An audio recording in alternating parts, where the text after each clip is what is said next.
नमस्कार दोस्तों। तो स्वागत है आप सभी का daily jobs and news India YouTube channel पर। तो आज की जो वीडियो होने जा रही है वो पंचायत सहायक के पदों पर होने वाली बम्पर भर्ती के ऊपर होने जा रही है।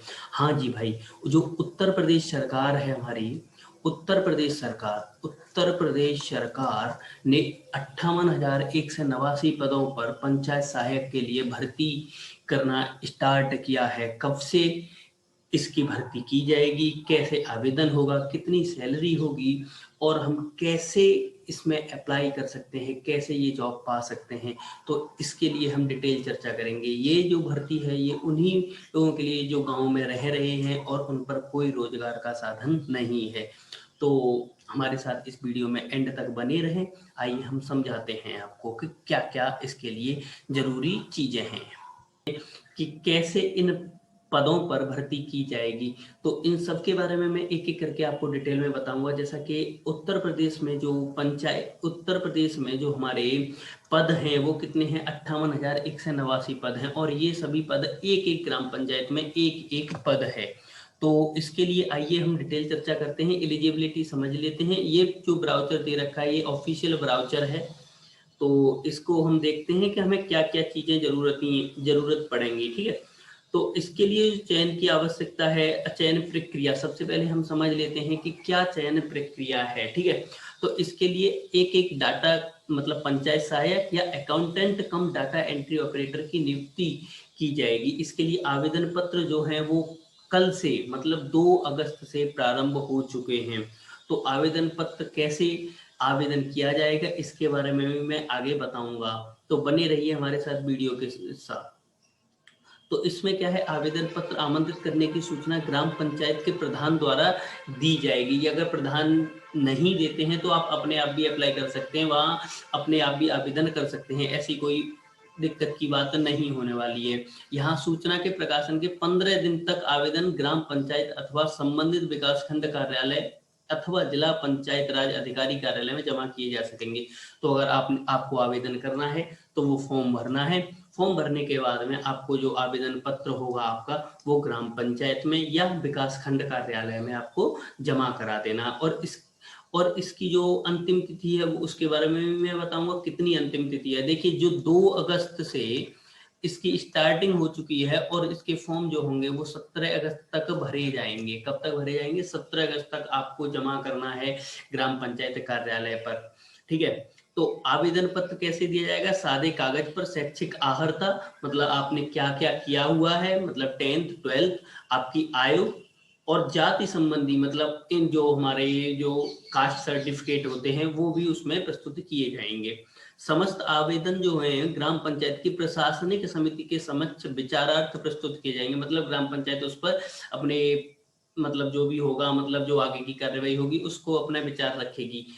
ग्राम पंचायत की प्रशासनिक समिति हाई स्कूल तथा इंटरमीडिएट के प्राप्तांकों के प्रतिशत के औसत अंकों के आधार पर पंचायत सहायक का चयन हेतु पात्रता सूची तैयार करेगी। मतलब जितने भी जो हमारे इसमें मतलब जितने भी लोग इसमें अप्लाई करेंगे उन सभी की हाई स्कूल और इंटर के नंबरों की उसकी परसेंटेज का औसत बनाया जाएगा और उस औसत की एक मेरिट बनाई जाएगी, मेरिट लिस्ट।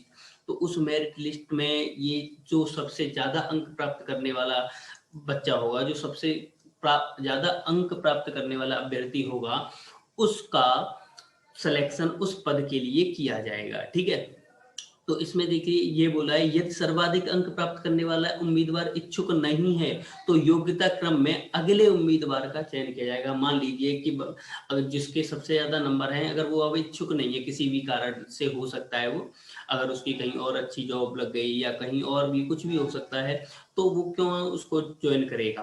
तो अब फिर क्या होगा, फिर उससे थोड़ा कम नंबर जो होगा वो सेकंड मेरिट लिस्ट, उसमें मेरिट लिस्ट में जो सेकंड नंबर पे होगा उसका नंबर आएगा वहां पे। ठीक है, तो ऐसे ही ये बताया है कि पूर्ण विवरण जिलाधिकारी की अध्यक्षता में गठित समिति प्रेषित किया जाएगा जिसके अन्य सदस्य मुख्य विकास अधिकारी एवं जिला पंचायत राज अधिकारी होंगे। ये सब मतलब ये थोड़ी थोड़ी मतलब फॉर्मेलिटी हैं, ये सभी पूरी की जाएंगी। क्या क्या किया जाएगा वो ग्राम पंचायत के द्वारा उस अभ्यर्थी को बता दिया जाएगा।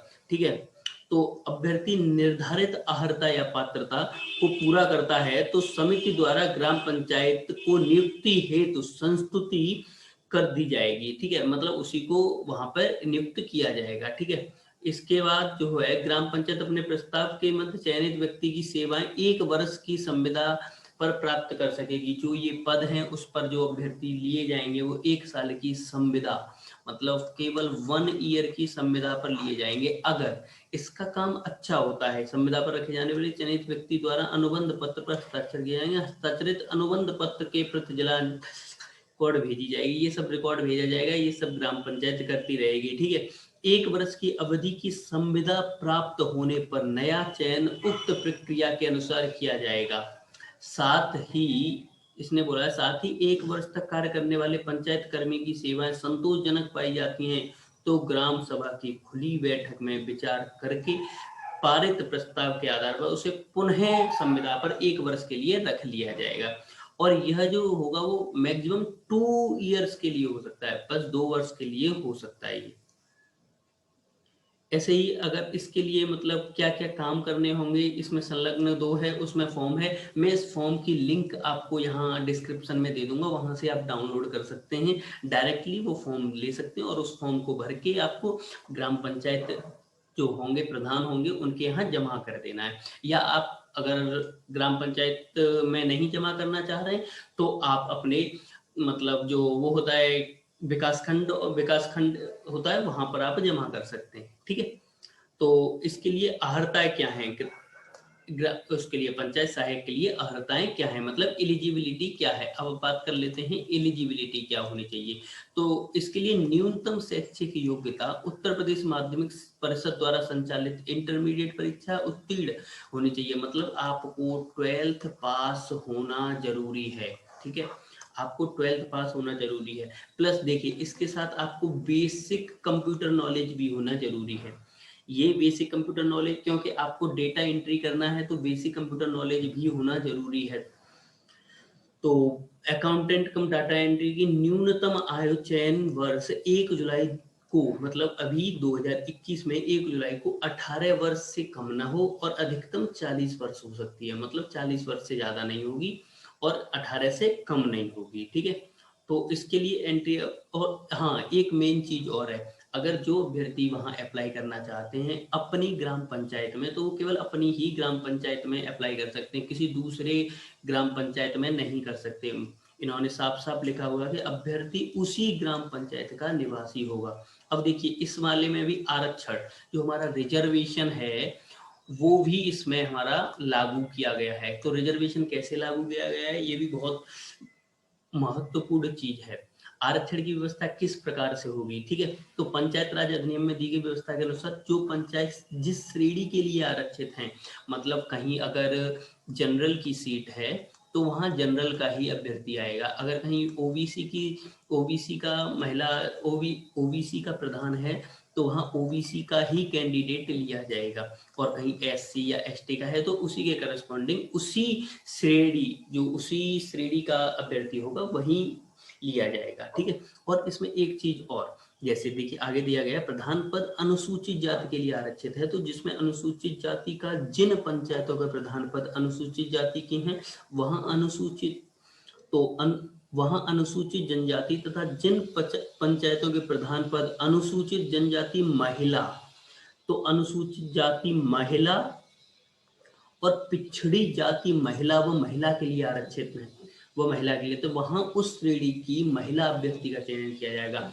अगर कहीं फीमेल कैंडिडेट क्या है आपकी, वही प्रधान है, फीमेल कैंडिडेट आपकी क्या है, ग्राम पंचायत की प्रधान है, तो वहां पर फीमेल कैंडिडेट ही लिया जाएगा। अगर फीमेल कैंडिडेट हमारी जनरल कैटेगरी से आती है तो जनरल कैटेगरी की फीमेल ली जाएगी, और अगर ओबीसी कैटेगरी से आती है तो ओबीसी कैटेगरी की फीमेल कैंडिडेट का वहां चयन किया जाएगा। और देखिए जो अभी एक बहुत बड़ी समस्या जो कि पेंडेमिक है कोविड-19, जिसके कारण बहुत से लोगों की मृत्यु हो चुकी है, उसके लिए उन लोगों के लिए भी, उन लोगों के बच्चों के लिए भी जो अनाथ हो चुके हैं उनके लिए भी इसमें मतलब थोड़ी सी राहत की सांस है, मतलब उन लोगों को अप्लाई करने के लिए थोड़ा उन्हें पहले मान्यता दी जाएगी, ठीक है, ये चीज़, और ये उन्हीं के लिए की जाएगी। लेकिन जैसे जनरल का प्रधान है, जनरल कैटेगरी का है, तो